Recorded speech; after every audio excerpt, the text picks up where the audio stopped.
23 नवंबर को लोकसभा का बुलेटिन जारी हुआ और भारत के क्रिप्टो मार्केट में उथल-पुथल मच गई। बुलेटिन में कहा गया कि संसद सत्र में सरकार क्रिप्टो करेंसी पर कानून लेकर आने वाली है।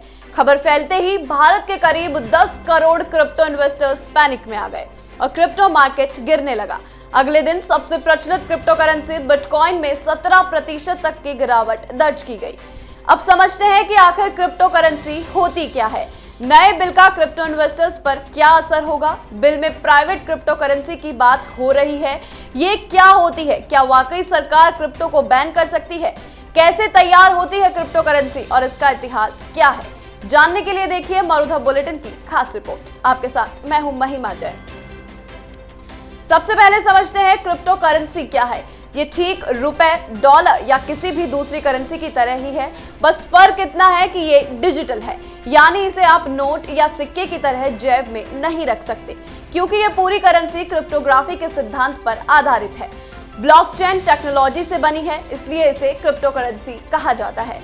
अब जानना जरूरी है कि प्राइवेट क्रिप्टो करेंसी क्या होती है। प्राइवेट क्रिप्टो करेंसी वो करेंसी होती है जिसके लेन देन की जानकारी सार्वजनिक नहीं होती, यानी उस करेंसी को लेकर क्या चल रहा है और इसका बैकग्राउंड आप चेक नहीं कर पाते हैं।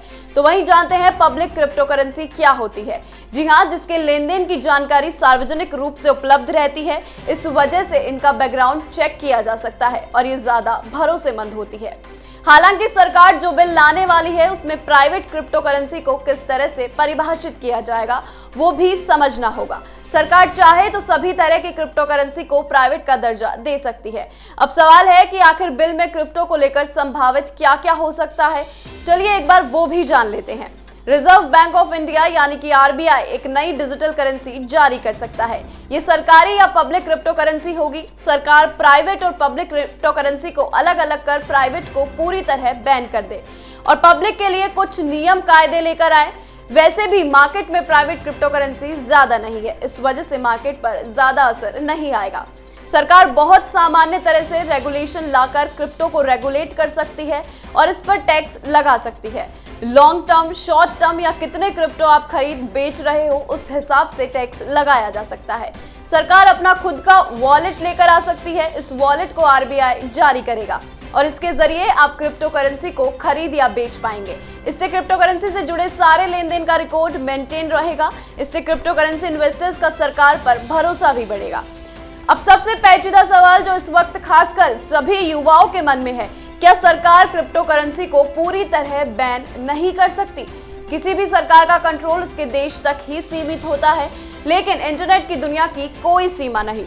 इंटरनेट पर कोई किस सर्वर पर क्या कर रहा है ये किसी को पता नहीं होता। साथ ही क्रिप्टो इनक्रिप्टेड फॉर्म में होती है और इसकी इंटरनेशनल मार्केट में बहुत ज्यादा वैल्यू है, इसलिए सरकार कभी भी पूरी तरह से बैन नहीं कर सकती।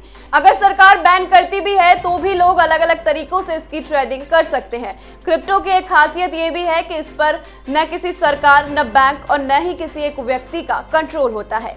साथ ही ज्यादातर ऐसे क्रिप्टो करेंसी एक्सचेंज है जो भारत में रजिस्टर्ड ही नहीं है। अगर भारत सरकार कोई कानून बनाती भी है तो हो सकता है उन पर इससे बहुत ज्यादा फर्क ना पड़े। अब कैसे तैयार होती है क्रिप्टो करेंसी, एक बार ये भी जान लेते हैं। क्रिप्टो करेंसी को माइनिंग के जरिए तैयार किया जाता है। ये वर्चुअल माइनिंग होती है जिसमें क्रिप्टो करेंसी पाने के लिए एक बेहद जटिल डिजिटल पहेली को हल करना पड़ता है। इस पहेली को हल करने के लिए अपने खुद के एल्गोरिथम और साथ ही बहुत ज्यादा कंप्यूटरिंग पावर की जरूरत पड़ती है।